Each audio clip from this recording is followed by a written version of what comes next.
विद्यार्थी मित्रांनो, आज आपण 2.2 the boy who broke the bank he story बघणार आहोत. Okay.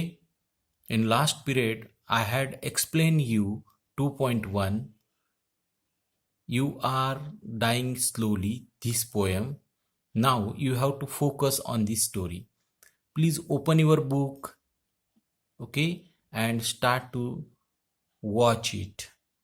First of all, warming up activity is given there, and in that warming up activity, some chit chats are given. You have to read that chit chat of your own. हे वाचायचे आहेत आणि ह्या चिटचॅटमध्ये दिलेल्या काही छोट्या छोट्या activities आहेत त्या करायच्या आहेत. कारण कशाचा तर पेपरमध्ये क्वेश्चन नंबर जो 6 येतो आहे आपल्याला 6A याच्यामध्ये कॉन्व्हर्सेशन आहे आणि कॉन्व्हर्सेशनमध्ये आपल्याला जनरली या चिटचॅटमधल्या ॲक्टिव्हिटीज विचारतात, म्हणून ह्या तुम्हाला करून पाहायच्या आहेत घरी. ओके. आपण आता स्टोरीकडे जात आहोत. बघा, स्टोरीचं टायटल आहे आपल्या the boy who broke the bank. And the story is written by a famous writer. The name of the writer is Ruskin Bond. He born on 1934. And what is given about Ruskin Bond? He is an Indian author of British descent. He lives with his adopted family in Landore in Missouri, India. See, he was adopted person by an Indian family. Adopted means दत्तक घेतलेला. He born in London, but he was adopted by an Indian family, and that's why he lived in India in Missouri. The Indian Council for Child Education has recognized his role in the growth of children's literature in India. भारतातील बालसाहित्यामधला त्याचा महत्त्वाचा role, त्याचं लिखाण Ruskin बॉन्डचं हे Indian council for child education यांनी recognise केलं. Recognise म्हणजे चांगल्या प्रकारे ओळखलं की या व्यक्तीचं बालसाहित्यातलं योगदान खूप मोठं आहे. That's why he got the Sahitya academy award in 1992 for our trees still grow in Dehra. त्यांचं एक प्रसिद्ध पुस्तक आहे our trees still grow in Dehra. या पुस्तकाकरता 1992ला त्यांना साहित्य अकादमी अवॉर्ड मिळालेला आहे. He was awarded Padma Shri and Padma Bhushan respectively in 1999 and 2014. In 1999 he got Padma Shri and in 2014 he got Padma Bhushan. लक्षात घ्या, हे दोन्ही महत्त्वाचे नागरी जे अवॉर्ड्स आहेत हे दोन्ही अवॉर्ड्स रस्किन बॉन्ड यांना मिळालेले आहेत. अशा या रस्किन बॉन्डने ही लिहिलेली स्टोरी आपण आता बघूया. याच्यामधले काही महत्त्वाचे कॅरेक्टर्स आहेत, ते कॅरेक्टर्स तुम्ही जशी जशी स्टोरी पुढे जाईल तसं तसं लक्षात ठेवायचे आहे. पहिलं कॅरेक्टर आपल्या भेटीला येत आहे Nattu. Nattu was a sweeper boy. Okay. Sweeper म्हणजे झाडपूस करणारा मुलगा, एखाद्या ठिकाणी चपराशीचं काम करणारा. ओके. आणि तो कुठे काम करत होता? पिंपलनगर बँकमध्ये. सेठ गोविंदराम यांच्या मालकीची पिंपलनगर बँक होती आणि त्यांच्या बँकेमध्ये तो चपराशी म्हणून काम करायचा. आणि तुम्हाला माहिती आहे चपराशीचं काम काय आहे? झाडणे, पुसणे. ओके. तो हेच काम करत आहे आणि तिथून स्टोरीची सुरुवात होत आहे. बघा, स्टोरी सुरू झालेली आहे. Nattu grumbled to himself as he swept the step of the Pipalnagar bank owned by Seth Govindram. Nattu grumbled himself. Grumbled म्हणजे कुरकुरणे, कुजबुजणे, आणि तो स्वतःशी कुजबुजून राहिलेला आहे. ॲज ही स्वेप्ट म्हणजे झाडून राहिलेला होता. ओके. पायऱ्या झाडताना, स्टेप झाडताना तो स्वतःशी ग्रम्बल्ड करून राहिलेला आहे. ओके. कशाच्या पायऱ्या झाडताय? त्या बँकेच्या पायऱ्या झाडताय. He use the small broom hurriedly and carelessly. आणि त्याच्या हातामध्ये असलेला छोटासा झाडू तो हरिडली वेगाने, ओके, अँड केअरलेसली निष्काळजीपणाने हलवून राहिलेला इकडे तिकडे. आणि तुम्हाला माहिती आहे जेव्हा तुम्ही निष्काळजीपणाने जेव्हा एखादी गोष्ट झाडता त्यावेळेस डस्ट उडतं. डस्ट म्हणजे धूळ. After rising in a cloud above his head settle down again the steps. आणि मग गंमत काय आहे की तो पायऱ्या झाडत असताना एका पायरीवरून दुसऱ्या तिसऱ्या पायरीवर गेला की परत पहिल्या पायरीवरती धूळ जी आकाशामध्ये उडालेली होती ती येऊन बसायची. परत त्याला ती झाडावं लागत होती. त्यामुळे तो तसाच कंटाळलेला होता. As Nattu was banging his pan against the dustbin, आणि या रागाच्या भरात तो डस्टबिन मध्ये तो कचरा ओतून राहिलेला होता आणि कचरा टाकताना ती डस्टबिन ते बँगिंग करून राहिली, आवाज होत होता त्याचा. Sitaram the washerman son passed by, आणि जेव्हा तो तो कचरा त्या डस्टबिनमध्ये टाकत होता नत्तू, तेव्हा तिथून सीताराम चालला होता. And who was Sitaram? Sitaram was a washerman son. Washerman, washerman म्हणजे परीट, म्हणजे धोबी, धोब्याचा मुलगा. ही पास्ड बाय, तो तिथून निघून राहिला होता, चाललेला होता. त्याने पाहिलं नत्तूला कशाचा तरी संताप आलेला आहे आणि तो जोरजोरानं काहीतरी धूळ उडवत आहे. Sitaram was on delivery round. तो आपल्या प्रेस केलेले कपडे, he had a bundle of freshly press cloth balance on his head. त्याच्या डोक्यावर नुकतेच प्रेस केलेल्या कपड्यांचं गाठोडं होतं आणि ते गाठोडं घेऊन तो निघालेला होता लोकांकडे ते कपडे देण्यासाठी. आणि त्याने पाहिलं की तो डस्ट उडवत आहे नथू. ते डस्ट त्याच्या कपड्यावर जाऊन बसू शकली असती, म्हणून तो काय म्हणते, don't raise such dust, he called out the Nattu. नत्तूला त्याने ओरडून सांगितलं, ए नत्तू, अशी धूळ उडवू नको. Are you annoyed because they are still refusing to pay an extra ₹2 a month? तुला बँकवाल्यांनी या महिन्यात सुद्धा ₹2 तुझे पगारामध्ये वाढून दिले नाही म्हणून तू रागावलेला आहेस का? I don't wish to talk about it, complaint the sweeper boy. Sweeper boy म्हणजे नत्तू. नत्तू काय म्हणतो, मला याविषयी एक शब्दही बोलायचा नाही आहे. I haven't even received my regular pay. मला माझा नियमित पगार मिळालेला नाही. तू काय गोष्ट करतोयस ₹2 पगार वाढीची? And this is the 20th of month. अरे, महिन्याची 20 तारीख आलेली आहे. Who would think a bank would hold up a poor man salary? कोणी विचार तरी करू शकते का एवढी मोठी बँक जी एका गरीब माणसाची सॅलरी पण देऊ शकून नाही राहिलेली आहे. As soon as I get my money I am off. मला जसे माझे पैसे मिळतील, माझी सॅलरी मिळेल, मी इथून निघून जाईल. Not another week I work in this place. बिलकुल पुढच्या आठवड्यात मी इथे काम सुद्धा करणार नाही. And Nathu bang the pan against the dustbin several times. असं म्हणून त्याने परत त्या डस्टबिनवरती त्याच्या हातामध्ये असलेली सुपली 2-3 वेळा चांगली आदळली आणि चांगला बँगिंग वाजवली ती. To emphasize his point and giving himself confidence. कशासाठी त्या डस्टबिनवर राग कशासाठी काढून राहिलेला होता तो? की एम्फेसाइज हिज पॉइंट, की तू वारंवार असं सांगून राहिला होता की मला या बँकेचा कंटाळा आलेला, मला पगार नाही मिळत आहे, मी सोडणार आहे. Emphasize his point. Okay. And giving him confidence. Okay. यासाठी तो ते काम करून राहिलेला आहे, राग व्यक्त करून राहिलेला आहे. Well, I wish you luck, said the Sitaram. Sitaram म्हणाला, चल, ऑल द बेस्ट. ठीक आहे, त्यासाठी नोकरी सोडण्यासाठी तुला ऑल द बेस्ट. कदाचित दुसरी नोकरी भेटेल. I shall keep a look out for any job that might suit you. जर तू ही नोकरी सोडणार असेल तर मी तुझ्यासाठी दुसरा जॉब शोधून ठेवतो आहे जो तुला सूट होईल. And he प्लोडेड barefoot along the road. See that, plodded. The meaning of plodded is given there. Plodded means walk heavily. Okay. असं म्हणून त्याच्या डोक्यावरती जे गाठोडं होतं म्हणून तो वॉक हेविली, भारी पायाने असा तिथून तो निघून गेलेला आहे. ओके. म्हणजे झपाट्याने. The big bundle of cloth hiding most of his head and shoulder.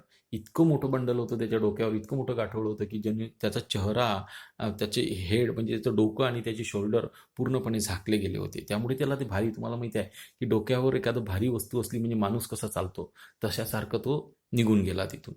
As the fourth whom he visited, Sitaram heard the lady of the house mention that she was in need a sweeper. चौथ्या घरी तो जवळपास चौथ्या घरी गेला होता कपडे देण्याकरता, 1 2 3 4 असे क्रमांकाने. आणि चौथ्या घरात जेव्हा पोहोचला तेव्हा त्याच्या कानावर एक शब्द पडला. त्या घरातली जी मालकीन होती, okay, lady of the house, घराची मालकीन, ती आपल्याला स्वीपर बॉय पाहिजे, आपल्याला एखादा स्वीपर पाहिजे, झाडपूस करणारा एखादा मुलगा पाहिजे, असं काहीतरी म्हणाली. आणि हे शब्द त्याच्या कानावर पडले. टाईंग his bundle together he said, I know of a sweeper boy who is looking for work. Madam असं असेल तर मला एक स्वीपर बॉय माहीत आहे की जो आता नोकरीची तलाश करून राहिलेला आहे, ज्याला नोकरी पाहिजे आहे. He can start from next month. तो कदाचित पुढच्या महिन्यापासून तुमच्याकडे काम करू शकतो. He is with a bank just now but they aren't giving him his pay and he wants to leave. तो आता सध्या बँकेमध्ये काम करतो आहे, परंतु ते बँकवाले त्याला पगार देऊ शकून नाही राहिलेले आहेत. पगार देत नाही आहेत. पहा शब्द पहा कसा आहे, आरंट गिव्हिंग हिम हिज पे, देत नाही आहेत आणि म्हणून ही वॉन्ट्स टू लिव्ह, म्हणून त्याला ते सोडायची आहे. लिव्ह लिव्ह LEAVE, लिव्ह म्हणजे सोडणे. See that. Okay, it is a homophone. LIVE leave म्हणजे राहणे आणि LEAVE लिव्ह म्हणजे सोडणे. यस, तर त्याला ते सोडायचं आहे. Is that so, said Mrs Shrivastava. What is the name of that lady? Mrs Shrivastava. Mrs Shrivastava म्हणाल्या, इज दॅट सो, असं आहे का? Well, tell him to come and see me tomorrow. त्याला सांग उद्या मला येऊन भेट म्हणून. And Sitaram, glad that he had been of service to both customer and his friend, hoisted his bag on his shoulder and went his way. Sitaram अतिशय आनंदाने की चला आपण कोणाची तरी मदत केलेली आहे. पहिली गोष्ट तर आपल्या कस्टमरला आपण एक सर्व्हिस दिली, सेवा दिली, कोणाला तरी आपण त्यांना इंट्रोड्यूस करून देणार आहोत आणि आपल्या मित्राला सुद्धा एक आपण नोकरी देणार आहोत. या आविर्भावाने okay, raise is higher position, आपण जणू काही फार मोठे महत्त्वाचे व्यक्ती झालो अशा पद्धतीनं शोल्डरवरती ते सगळं साहित्य घेऊन, त्याचा उरलेलं बंडला घेऊन तो निघून गेला. Mrs Shrivastava had to do some shopping. आणि मिसेस श्रीवास्तवला बघा, स्टोरी पुढे जात आहे. मिसेस श्रीवास्तवला आता शॉपिंगला जायचं आहे. She gave instruction to the ayah about looking after the baby and told the cook not to be late with his midday meal. आणि तिने आया म्हणजे घरामध्ये लहान बाळाला सांभाळणारी बाई, तिला सांगितलं की तिच्या मुलांकडे व्यवस्थित लक्ष दे. त्या मिसेस श्रीवास्तवने आपली स्वतःची मुलं त्या आयाच्या भरोश्यावर सोडली आणि घरामधला जो कुक आहे, कुक म्हणजे स्वयंपाकी, अर्थात ती श्रीमंत बाई आहे म्हणून तिच्या घरी प्रत्येक कामाला नोकर आहेत आणि कुक पण आहे. कुकला पण सांगितलं की मिड डे मील म्हणजे दुपारचं जेवण बनवायला वेळ करू नको, don't be late. Then she set out for the people Nagar market place. आणि एवढं सगळ्यांना सूचना देऊन आता ती पीपल नगरच्या बाजारामध्ये, मार्केटमध्ये निघून गेली. To make her customary tour of the cloth shop. आणि कशासाठी? की फार महत्त्वाच्या गोष्टी खरेदी करायच्या असं नव्हतं.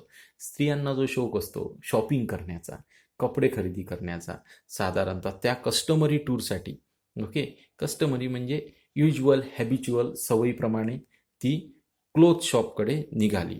अ लार्ज शॅडी टमराईन ट्री ग्रीव at one end of the बाजार. बाजाराच्या म्हणजेच मार्केटच्या एका कोपऱ्यावर एक मोठं चिंचेचं झाड होतं, tamarind. And it was here that Mrs Shrivastava found her friend Mrs Bhushan sheltering from the heat. Okay, त्या झाडाच्या खाली मिसेस श्रीवास्तवला आपली मैत्रीण मिसेस भूषण दिसल्या. Okay, sheltering from the heat, त्या गरमीपासून वाचण्याकरता, उन्हापासून स्वतःचं संरक्षण करण्याकरता त्या टमराईन ट्री खाली उभ्या होत्या. Mrs Bhushan was fanning herself with a large handkerchief. Mrs Bhushan was fanning म्हणजे हवा घालणे, मोठ्या रुमालाने स्वतःला हवा घालत होत्या, गरमीची वेळ होती म्हणून. She complaint of the summer we she affirmed and definitely the hottest in his history of Pipalnagar. आणि स्वतःशीच कंप्लेंट करून राहिल्या होत्या की बापरे किती गरमी आहे, कदाचित हा उन्हाळा पीपल नगरच्या इतिहासातला सगळ्यात जास्त उन्हाळा, हॉटेस्ट समर असला पाहिजे, असं स्वतःशी कुरबुरून राहिलेल्या होत्या. She then showed Mrs Shrivastava and sample of a cloth she was going to buy. For 5 minutes they discuss in said and texture and design. Okay, नंतर दोघींनी मिळून मिसेस श्रीवास्तवने त्यांना सॅम्पल दाखवलं, कुठले कपडे खरेदी करायचे आहेत यासाठी. त्यानंतर 5 मिनिट साधारणतः बायांचं ज्या पद्धतीनं चर्चा होत असते त्या पद्धतीनं चर्चा झाल्याच. कशाबद्दल? कपड्याचं टेक्स्चर, डिझाईन, शेड याबद्दल चर्चा करून having exhausted this topic Mrs Shrivastava said, do you know my dear that Seth Govindram's bank can't even pay its employee. बघा, स्त्रियांच्या गोष्टी सुरू झालेल्या आहेत. महत्त्वाचा विषय राहिला कापड खरेदी करण्याचा.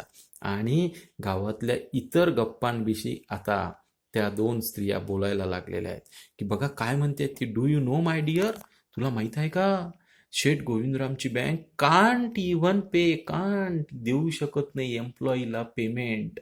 म्हणजेच बँकेमध्ये काम करणाऱ्या एम्प्लॉईला पेमेंट देऊ शकत नाही असं म्हणाला होता का सीतारामने. तो काय म्हणता आरंट इव्हन. इथे काय म्हटलंय कांट इव्हन. लक्षात घ्या, कांट म्हणजे देऊ शकत नाही.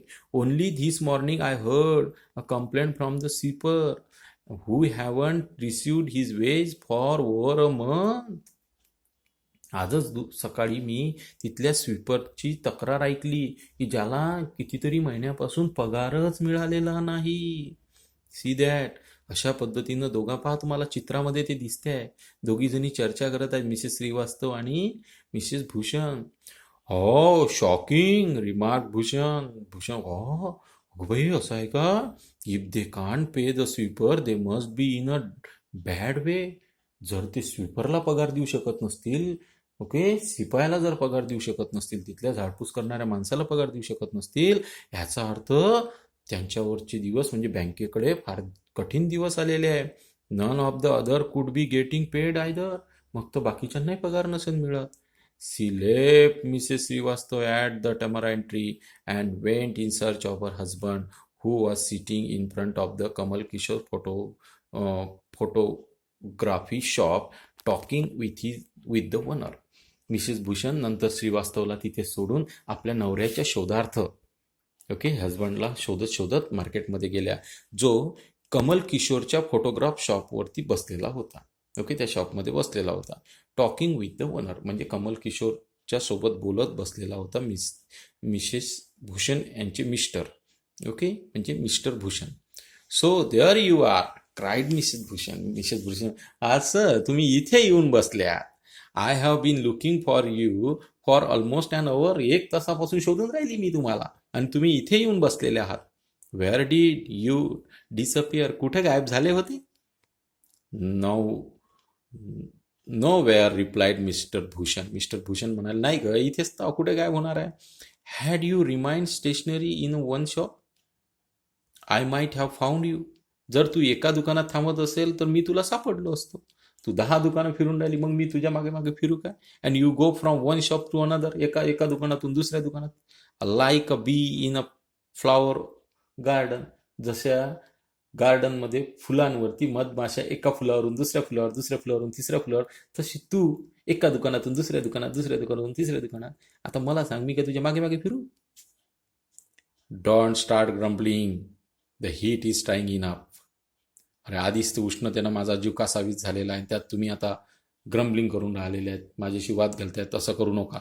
I don't know what happening to Pipalnagar. काय चालू आहे पीपल नगरमध्ये. आधीच ती उष्णता, त्याच्यात तुमची बडबड, काय चालू आहे. Even the banks about to go bankrupt. पीपल नगरमधली बँक सुद्धा आता बँकरप्ट होऊन राहिलेली आहे. बँकेमधले पैसे सुद्धा संपत आहे. What's that Seth Kamal Kishore sitting up suddenly. Kamal Kishore ने ऐकलं. तो म्हणाला व्हॉट्स दॅट. कोणती bank. Which bank. Why the people Nagar bank of course. I hear they have stop paying employee. बघा ही काय म्हणते, त्याच्या पुढे गेली.